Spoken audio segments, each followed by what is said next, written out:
These road signs on Route 10 may look okay to you, along with dozens of others on highways in and around Providence. But the State Department of Transportation says they all need to be replaced. Hundreds of signs, big and small, along several major highways in Rhode Island. The cost to taxpayers? $9 million. So how does the state, which is facing a staggering budget deficit this year, afford millions of dollars to replace road signs? The answer? A source it's used to plug a lot of financial gaps this year: federal stimulus money. Officially known as the American Recovery and Reinvestment Act. State officials say they've wanted to replace these signs for years, but just didn't have the money. Some, like these, desperately need replacement. But what about others that seem okay? Why shell out millions when tax dollars are so scarce? They may appear to look good during the daytime, but the real test is at night. Robert Rocchio is the DOT's state traffic engineer. He says the federal government is mandating over the next decade that states install signs with higher reflectivity, in part to respond to an aging driving population. Statewide, it will cost tens of millions of dollars. So Rhode Island has decided to spend nearly $3.7 million to redo the entire length of Route 10, $2.7 million for Route 37, and $2.6 million for 2 sections of Route 95, including exits 6 through 8. Liddell Brothers of Cranston was awarded the contract for Route 10 and Route 37.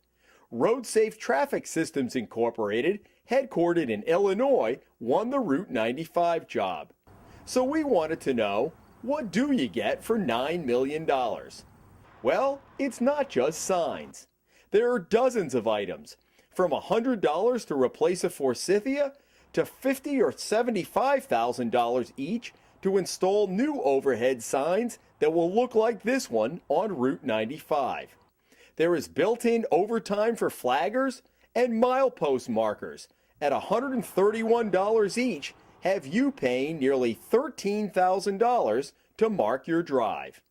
Then there's this one, $91,500 for field offices on the Route 37 project. You could build a house for $91,000, could you not?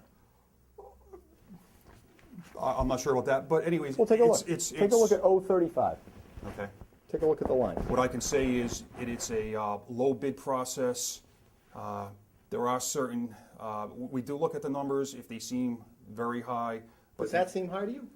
Looking at the numbers, field offices 1,500. It's on the high side, but it's not way outside the limits of other bids. And again, I understand that. And this is why I want to get to the heart of this. You live in DOT land. Right. A lot of other people kind of live in real dollar land. While the state is spending millions now, it could save money in the long run because the new reflective signs will allow the elimination of highway lighting, which this year is costing the state almost $4 million in electricity. No other state in the United States that I've been in lights the highways the way Rhode Island lights highways. Karen Salvatore founded a group called DOT Watch nearly 20 years ago.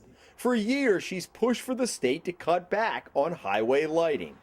So why, on a stretch of highway like this, hasn't the state at least reduced the amount of lighting, since it spent more than $2 million to install the new reflective signs on Route 295 4 years ago? Go to the intersection of 6 and 295 and you could perform surgery in one of those lanes. Right. Why are those lights on, and why aren't we saving money right now on those lights? Because you got great signs.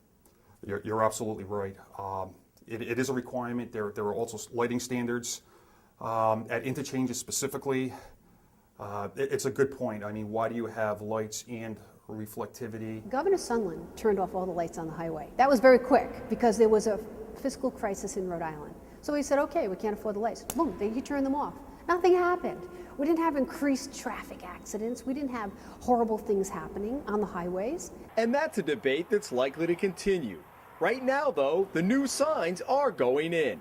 And for the record, that sign as you cross into Rhode Island from Connecticut, the one that tells you the government is spending your tax money, it comes with a price tag of $2,400.